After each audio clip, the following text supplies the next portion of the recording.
Where campaigns in local election races are in full swing right now. We're helping you get to know the candidates vying to be the next mayor of Topeka. 6 candidates are seeking to succeed Mayor Mike Padilla.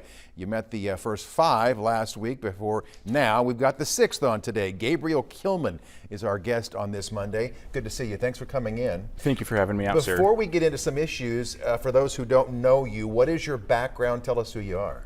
Yeah, so I was born and raised here in Topeka. I was raised by a blue-collar family. My dad is a hazmat responder. My older brother is a firefighter. My second youngest brother is he's a farmer. My sister's a gardener. I'm a local woodworker here in around Topeka, so okay. I'm pretty used to getting my hands dirty. And you are 22 years old. You are the youngest mayoral candidate in the history of Topeka. Not a lot of people your age probably get involved in politics at this point. Why did you want to get involved? That's an excellent question. First, I'd like to say, being the youngest, I definitely want to get out there and show that I'm serious and that the younger generation is serious about politics and making local cities better. The reason I want to run is just making the city a better place. I live near 29th and Gage. The bank near me has been robbed twice in the same year. And I just want to get out there and make the city better for everyone. And we've had some crime issues too, just another homicide, in fact, this morning, very early in Topeka. I know that some of your goals are to increase transparency and communications between the city and its taxpayers and residents. Why is that?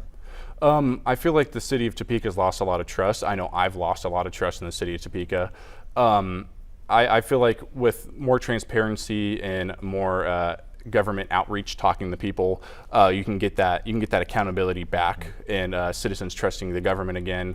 A big thing I like to bring up is the blizzard we had in January. I mean, my road was not touched until somebody got on their plow, plowed it, and got on the news and said the heads should roll. So it feels like once they were worried about themselves, that's when they actually got out there and started caring about the local citizens.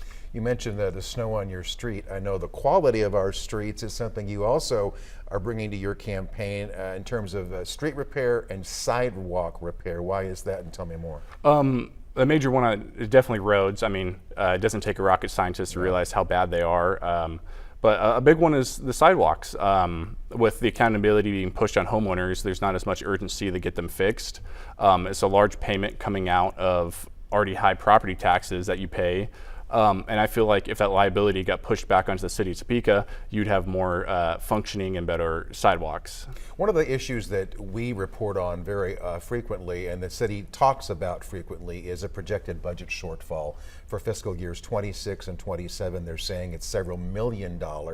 We know the city invested about $12.5 million in Hotel Topeka. They're about to get $1 million of that back fairly soon if the Hotel Endeavor deal goes through.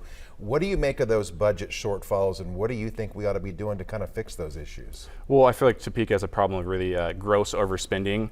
Overspending, to me personally, it feels like an addiction. Once you start, it's hard to kind of pull that back and get back in the green. The city of Topeka really messed up on Hotel Topeka. Instead of recouping all the costs at once, we're looking at making a really terrible deal with that hotel property firm or the group out of Wichita. Yes, sir. Yeah. And it's just bad deals all around. It feels like wasted tax dollars. Yeah. So when you're out there on the campaign trail, I know you said you use a lot of social media to try to meet the voters where they are. What are people saying to you about what they feel the issues are they want the next mayor to tackle?